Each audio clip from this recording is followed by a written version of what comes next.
Hello students, मैं विशाल गुप्ता आपका teacher. कैसे हो आप सब स्टूडेंट्स। इस वीडियो में मैं आपको टीएस ग्रेवाल वाली बुक से चैप्टर अकाउंटिंग इक्वेशन का जो 15th क्वेश्चन है वो कराने जा रहा हूं।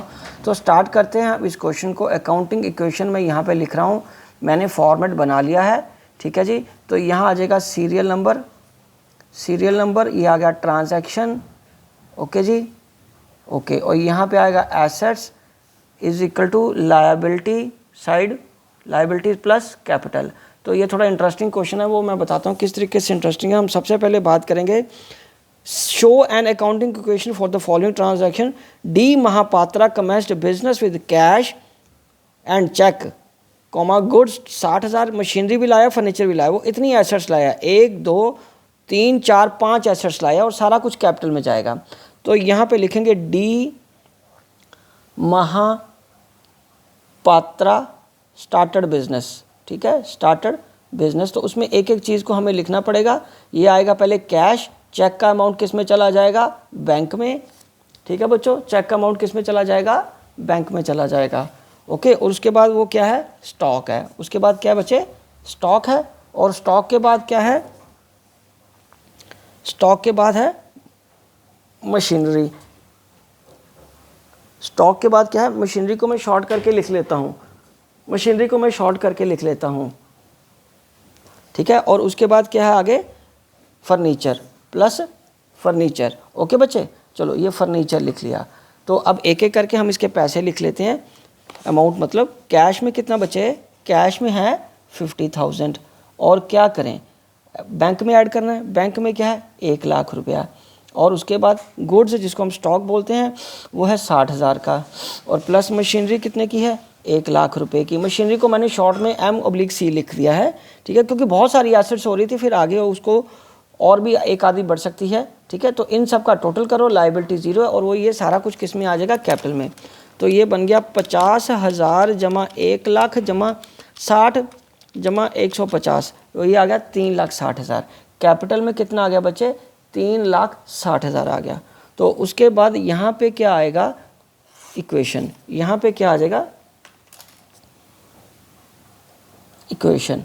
तो यहाँ पे आएगा 50,000 जमा 1 लाख रुपया, ठीक है जी, जमा 60,000 जमा 1 lakh again plus 50,000 is equal to 0 जमा 3,60,000, ठीक है जी। और उसके बाद दूसरा 1/3 of the above goods sold. चलो यहाँ मैं लिख रहा हूँ 1/3 of above goods sold, 1/3 of the above goods sold at A profit of 10%। तो इसका 1/3 कितना हो गया, 20,000। तो 20,000 का सामान बिक गया, कितने का बिका, 10% प्रॉफिट ऐड करके 22,000 का, ठीक है जी। 22,000 का प्रॉफिट बिका and half the payment is received in cash. तो कैश कितना आ गया फिर, 11,000, ओके। तो 2,000 का प्रॉफिट हो रहा। और उसके बाद ये क्या हो गया, डेटर्स में कितना चला जाएगा, 11,000, ठीक है बच्चे। वो सामान कितने का बिका आपका, 20,000 कॉस्टिंग का। 20,000 कॉस्टिंग में 10% ऐड किया तो वो प्रॉफिट हो गया। टोटल अमाउंट कितना हो गया प्रॉफिट ऐड करके, 22,000। 22,000 में आधा कैश मिल गया आपको और आधा उधार है, तो वो डेटर बन गया, ठीक है बच्चे। तो यहाँ पे ये आ गया अब न्यू इक्वेशन। ये क्या आ गया, न्यू इक्वेशन। तो ये आ गया 61,000 plus 1 lakh plus 40,000 plus 1 lakh plus 50,000 plus 11,000 is equal to 0 जमा 362, ठीक है जी, ये आ गया। उसके बाद थर्ड इक्वेशन क्या है हमारे पास, यहाँ पे डेप्रीशिएट करना है मशीनरी को।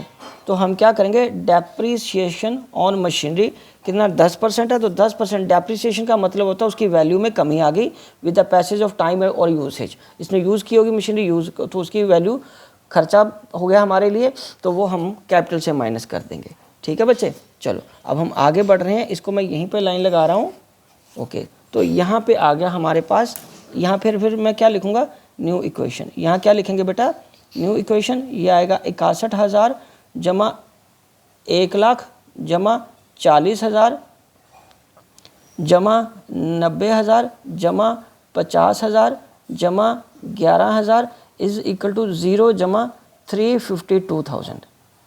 352,000। और फोर्थ में क्या आएगा, फोर्थ में cash withdrawn for personal use, cash withdrawn for personal use. तो इसका मतलब कैपिटल से में भी कम हो जाएगा क्योंकि ड्राइंग्स है, और कैश में से तो कम होना ही होना है, तो ये कैपिटल से भी कम कर देंगे ड्राइंग्स के फॉर्म में। और यहाँ पे मैं लगा लूँगा लाइन, और ये आ जाएगा न्यू इक्वेशन।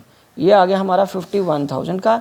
और यहाँ पे बेटा थोड़ा सा ध्यान से करना पड़ेगा क्योंकि एसेट्स बहुत ज़्यादा हो रही हैं, कोई आइटम मिस ना हो जाए, ठीक है, क्योंकि ऐसे क्वेश्चन में गलती लगने की संभावना ज़्यादा रहती है, ठीक है। थोड़ा कूल माइंड से और कंसंट्रेट होकर करना है। ये 10,000 चल गया, 342। और फिफ्थ ट्रांजैक्शन क्या बचे, फिफ्थ ट्रांजैक्शन कह रहा है goods sold to Gupta 10,000 and received a bill receivable for the same amount. Same amount मतलब ना प्रॉफिट हुआ ना लॉस हुआ, गुड्स सोल्ड टू गुप्ता, तो उसमें क्या आया, 10,000 का सामान बेच दिया और 10,000 का क्या बन गया, बिल रिसीवेबल। इतनी एसेट्स होगी बिल रिसीवेबल।